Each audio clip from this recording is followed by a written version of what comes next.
If I spend part of my time in a wheelchair and part of my time pushing a walker, oh well. Was it on my bucket list? No. But, I'll take it.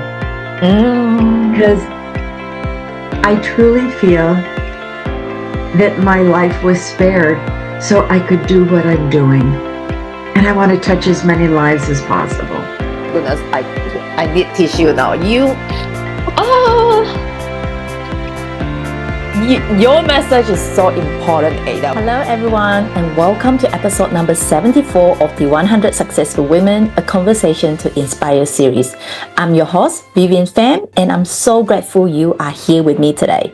In today's episode, I am joined by the incredible Ada Lloyd, a speaker, author, and a life catalyst who brings over 70 years of wisdom, lived experience, and heartfelt truth. Ada is not only a survivor of childhood trauma, but she was also told by doctors that she had only days to live. Yet here she is, thriving on a mission to help others break emotional chains, overcome procrastination, and step into a life of purpose and joy. Our conversation was one I deeply needed myself. Grounding, honest, and filled with golden nuggets. Ada speaks with such calm and clarity. It draws me in and makes you want to truly listen. So get ready to feel inspired, empowered, and reminded that it's never too late to rewrite your story. Let's dive into this powerful conversation with Ada. Hello, Ada. I'm so great to speak to you today, and I can't wait to have this conversation with you. Thank you so much for joining us. I'm absolutely delighted with the invitation. I'm thrilled to be here with you today. Thank you, Ada. So where are you joining us from? I'm in Sacramento, California. That's where I'm originally from New York, but okay. I've been in Northern California for the majority of my adult life, so it's home at this point. Wow, that's amazing. So I know that Ada have amazing story, and I have known her from one of the networking events that we were being in together, and I heard about her story, and then I was amazed. So I thought I have to reach out to Ada and get her to share her story with us.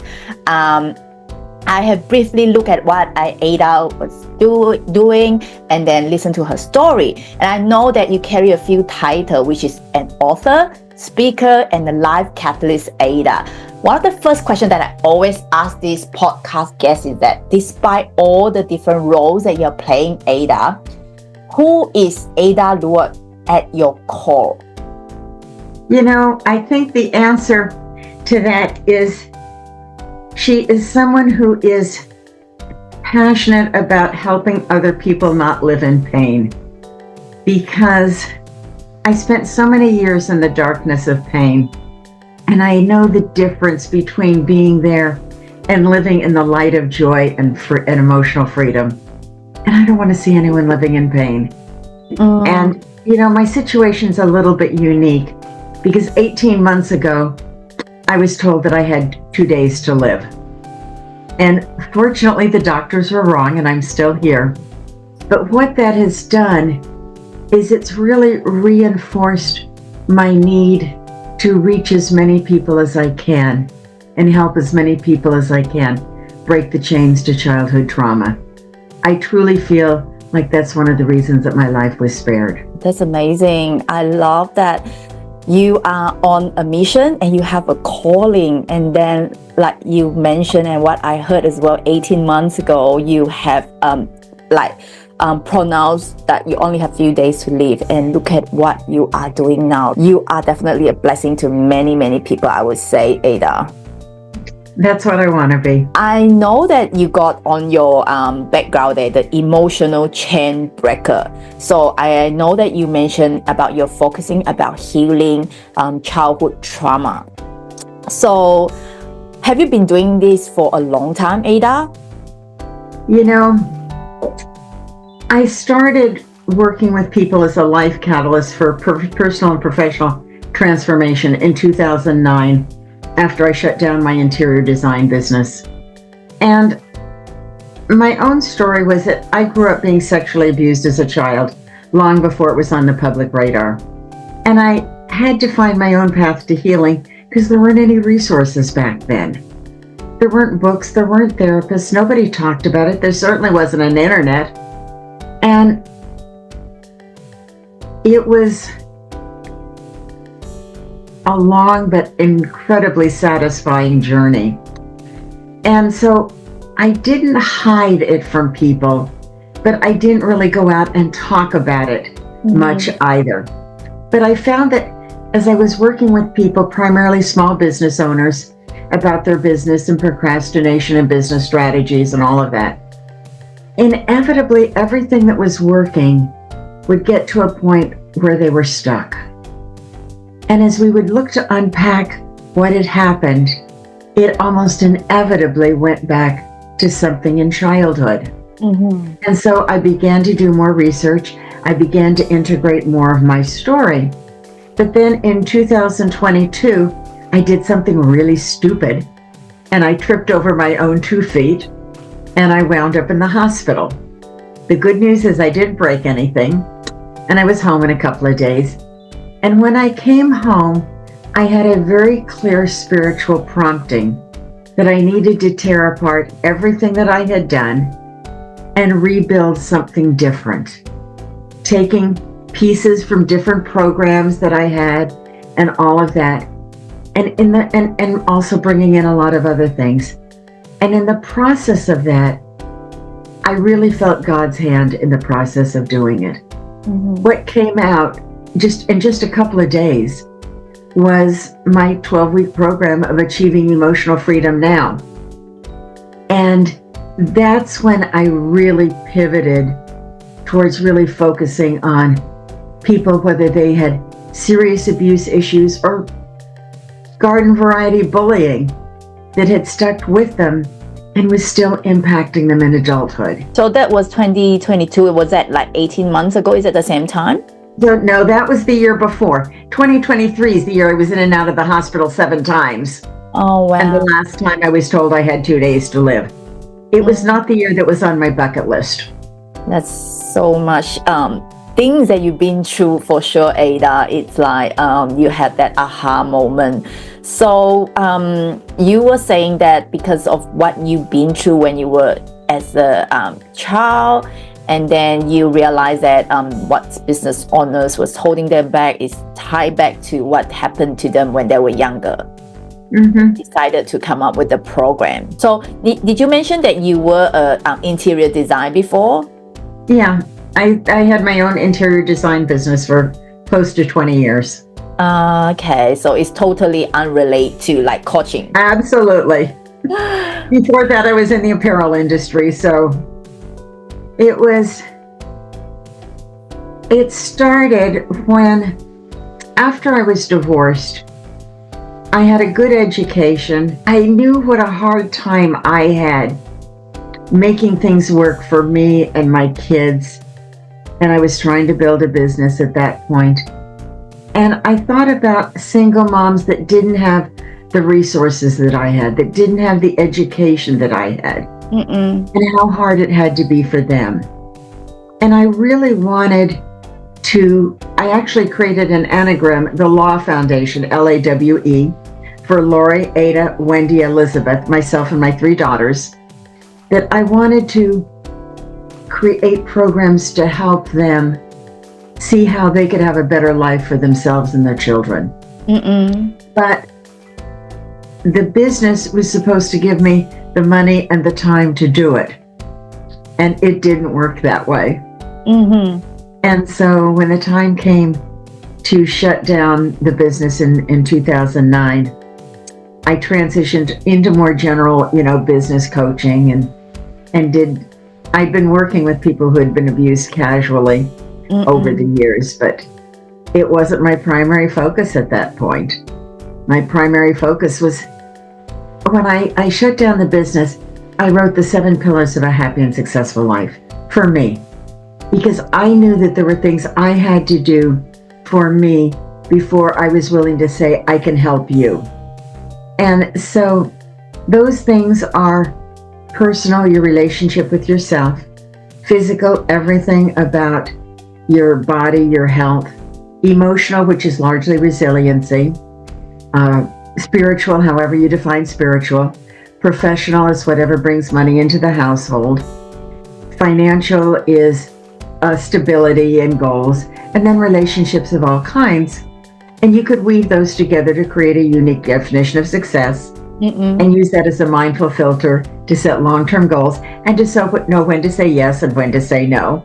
Because most of us say yes when we know we really should say no. And when we do that too often, we're saying yes to somebody else and no to ourselves.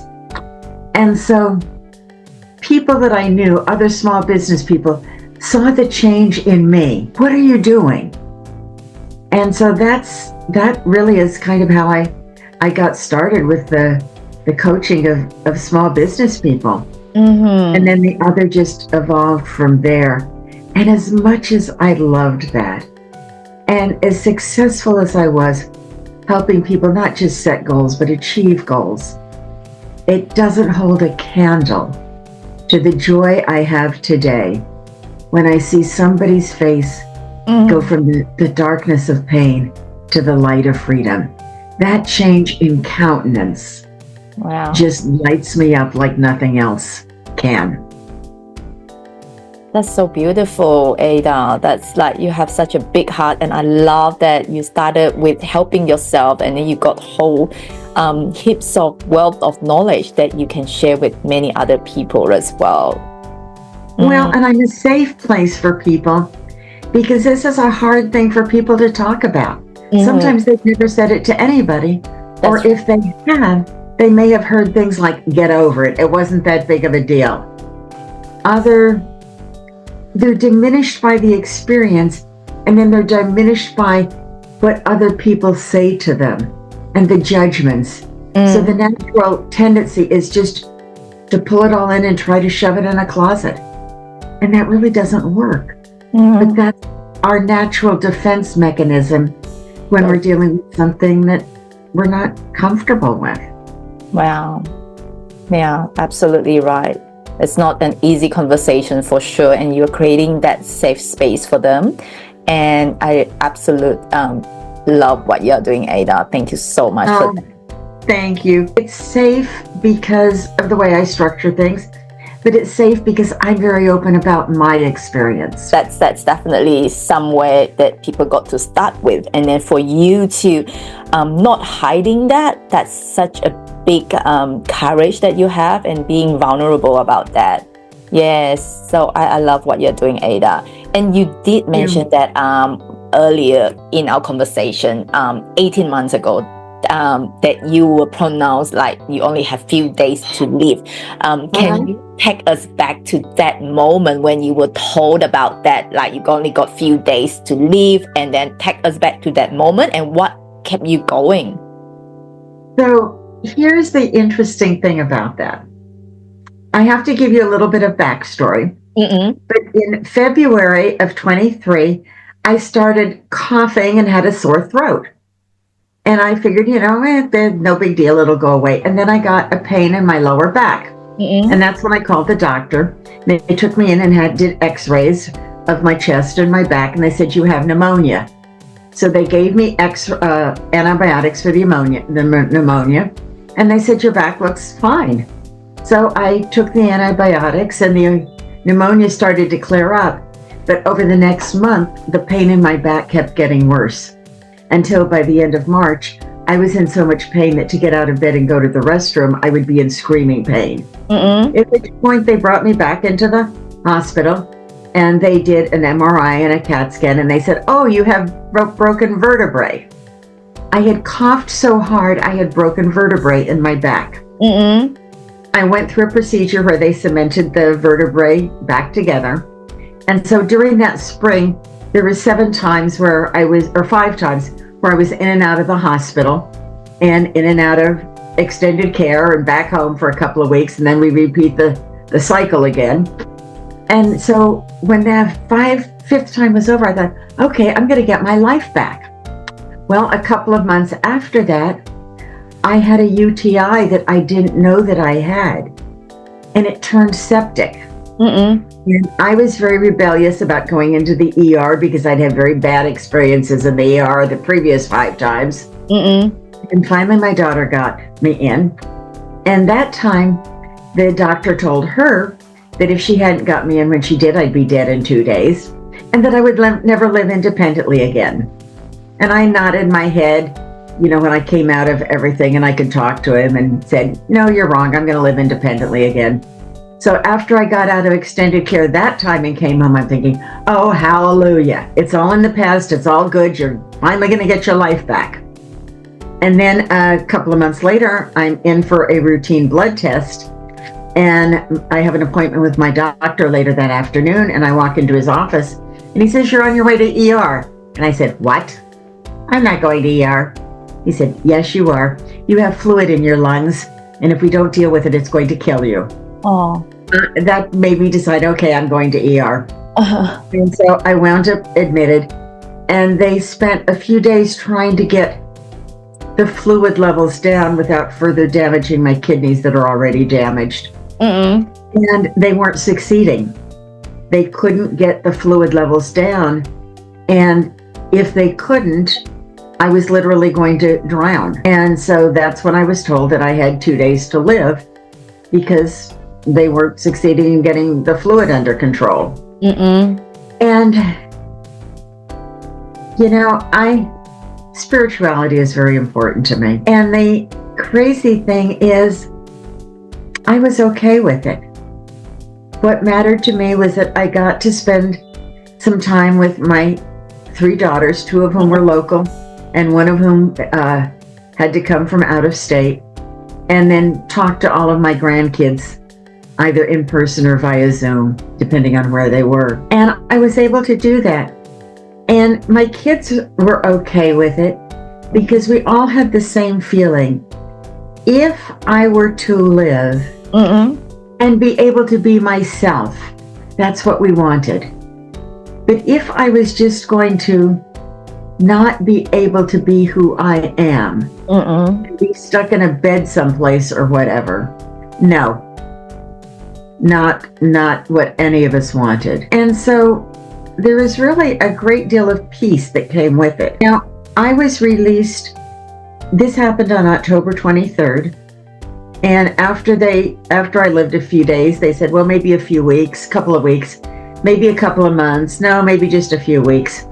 I came home on November 17th. My daughter, who had been amazing and with me through this whole thing, really didn't think I was going to live till Thanksgiving. And I was okay. I really knew in my heart that I was going to live till Thanksgiving. And I had a couple of goals in connection with things that were happening in the spring of 24 with 2 of my grandchildren that were important to me to be able to be there for. And, I still have PT every day and a boatload of doctor's appointments and blood tests and everything else. But I'm so grateful for the fact that I can do what means so much to me. And if I spend part of my time in a wheelchair and part of my time pushing a walker, oh well. Was it on my bucket list? No. But, I'll take it. Because I truly feel that my life was spared so I could do what I'm doing. And I want to touch as many lives as possible.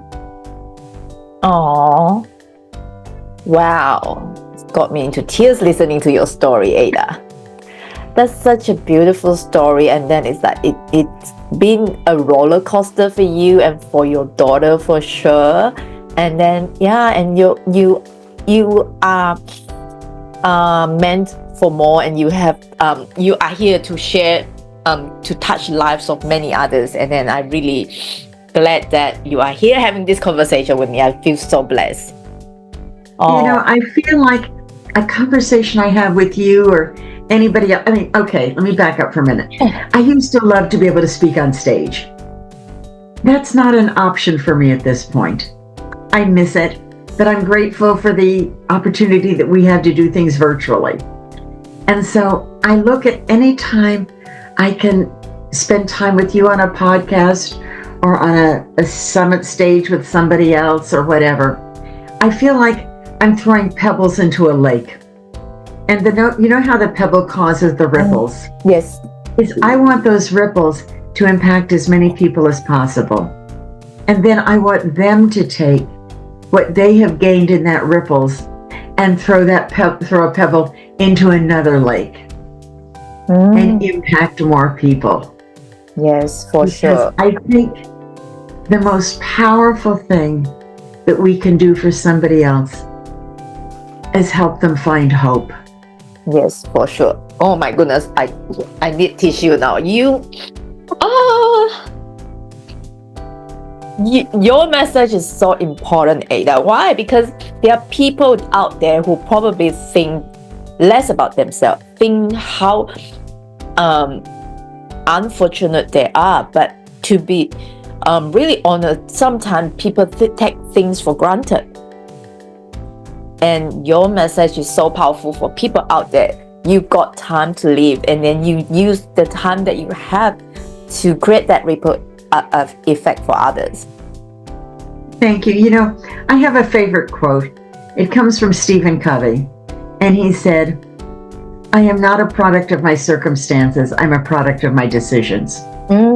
We all have circumstances that were never on our bucket list.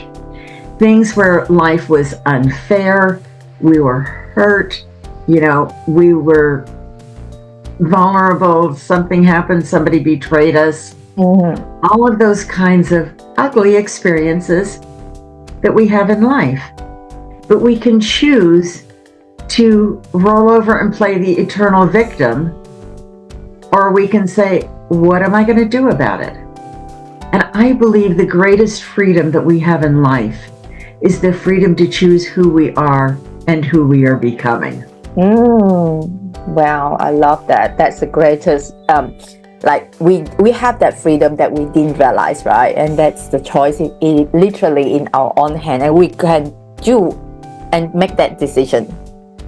I love that. And sometimes the big decisions are easy, but it's those little decisions that stack one on top of another that it's like yesterday's decisions determine today's circumstances. Today's decisions will determine tomorrow's circumstances.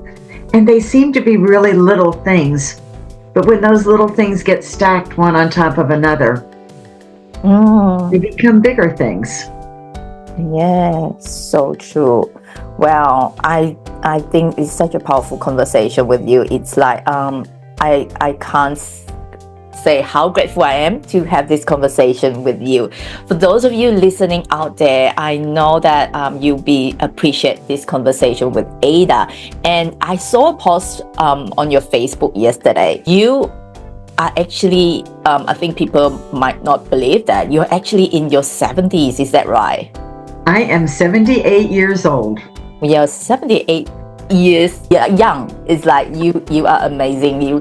People won't believe that you are in your 70s, and you are still actively helping others to transform their life. And I know that you've been doing that for quite some time as well.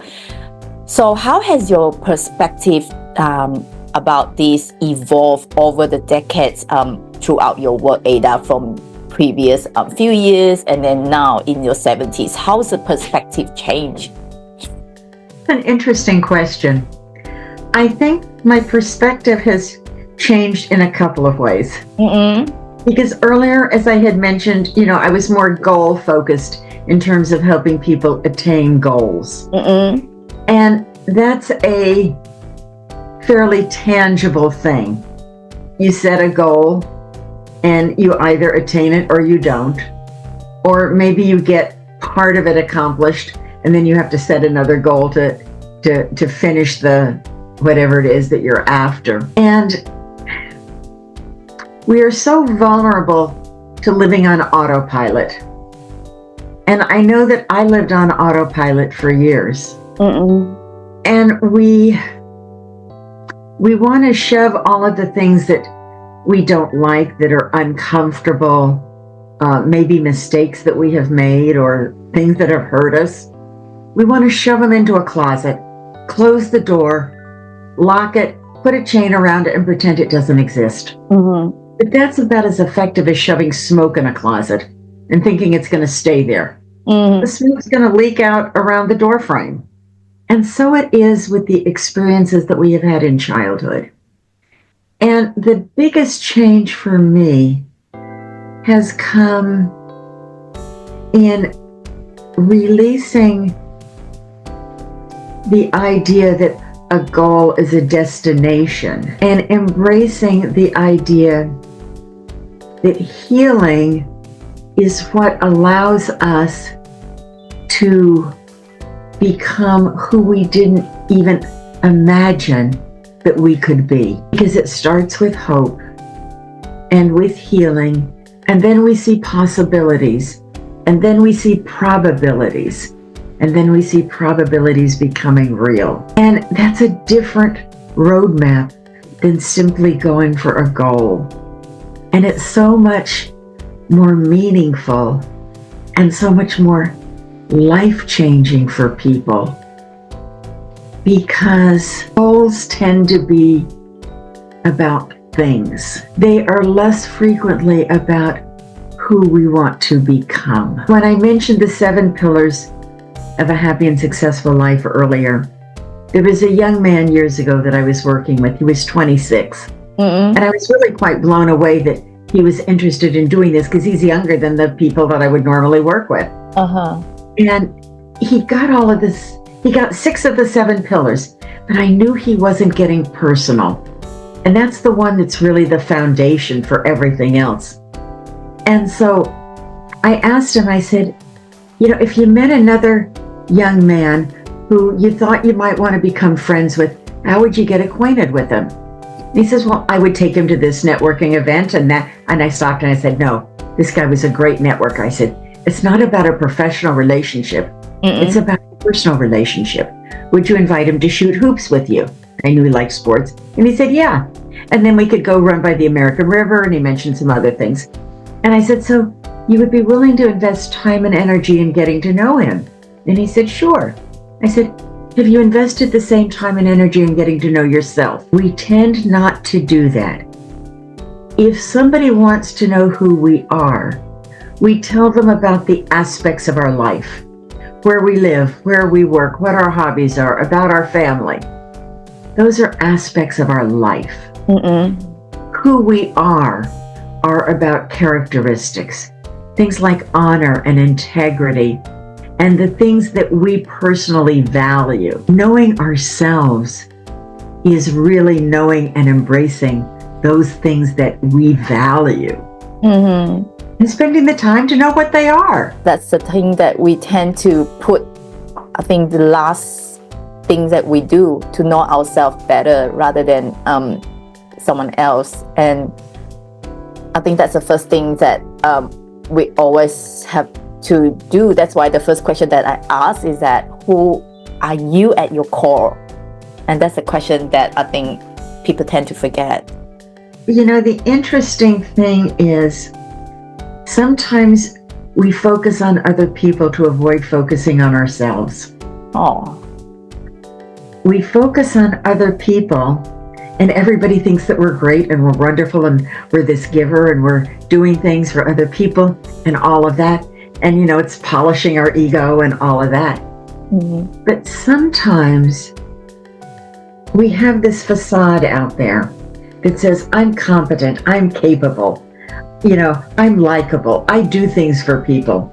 But back here, we're broken and we're crying. Healing is about dropping the facade and being comfortable with who you are wherever you are.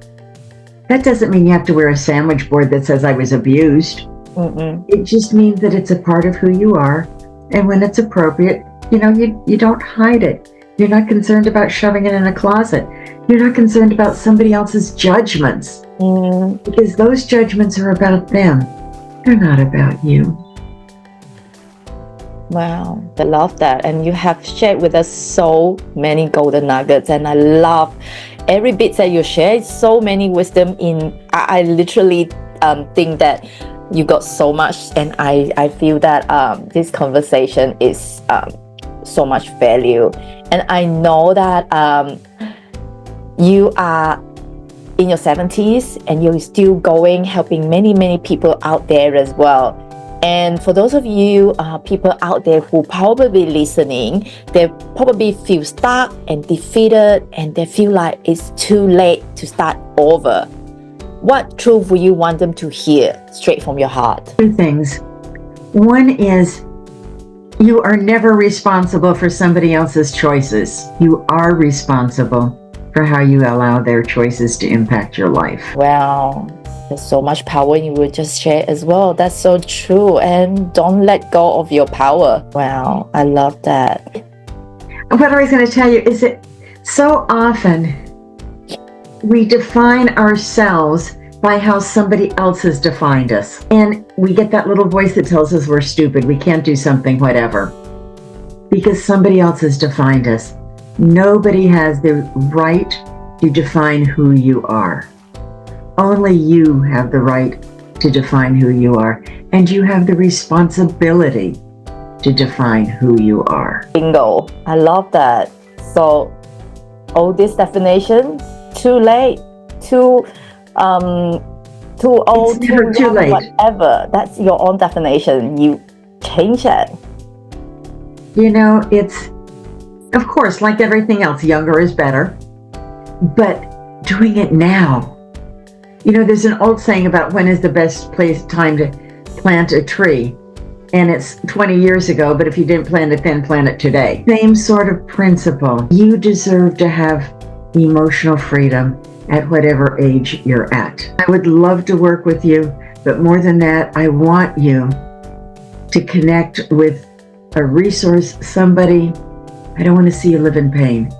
I want to see you have whatever it is that you need to release whatever pain you're carrying, whether it's really big traumatic stuff or whether it's seemingly insignificant bullying that doesn't even make sense why it would still be impacting you, and yet it is. So true. So how can people work with you, Ada? They can find me in all kinds of places. They can find me on LinkedIn or YouTube as Ada Lloyd. On Facebook, they have to add a G and make it Ada G. Lloyd, because I got hacked a little over a year ago and I had to recreate myself. And they can email me at adalloyd@gmail.com. I will include all this link in the description. So for those of you who want to reach out to Ada, make sure you click on this link and reach out to her. And she got so much wisdom to offer, and from our short conversation, I gained so much already. Another thing that that I would like to ask, I'm well aware of the time as well. So people that you mentioned that where can they find you online? And another thing is that for those women out there, because this is 100 Successful Women podcast, how can they recognize the patterns that's holding them back? I'm going to give you an analogy before I answer that question, if that's okay. Yes. If you had a really bad headache and you took Tylenol and everything else you could think of, and a few days later the headache hasn't gone away, and you finally get an appointment with your doctor, and he runs a whole bunch of medical tests, and he comes back and tells you you've got a brain tumor. Do you want him to deal with the headache, or do you want him to deal with the brain tumor? I don't know about you, but I want him to deal with the brain tumor. There are so many things in society. The headache is the symptom of the brain tumor. There are so many things in society that are symptoms of childhood trauma. Things like imposter syndrome, trust issues, addiction, anxiety, depression, loneliness. I mean, the list goes on and on and on. Fear of abandonment is a big one that I'm encountering a lot of right now. And we have programs that get, advertised that, they're going to help you with this, or they're going to help you with that, or they're going to help you with something else. But it's like taking the Tylenol for the headache. Because unless the underlying disease, what happened in childhood, is healed, those things are going to be a temporary fix at best. And the best example of this is with addiction, because so often when a child is in pain and they don't know how to deal with it, and nobody seems to be there, or maybe they reach out to somebody and they're told to get over it, stop being a drama queen or whatever, they just want relief from the pain. So if dad has a booze cabinet, if mom has prescription drugs, there's always the refrigerator. They're going to look for something as anesthesia for pain.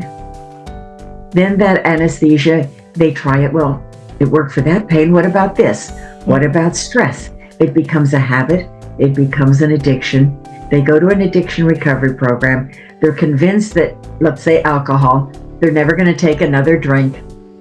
And the statistics will tell you that a year later, they're either drinking again or they have traded that addiction for a different one, like maybe gambling. When we heal the underlying disease, then the addiction program can work. When we don't heal the underlying disease, it will still be there and the disease will reassert itself. So one of the things that is available for, any of your listeners is Shattering Hidden Barriers.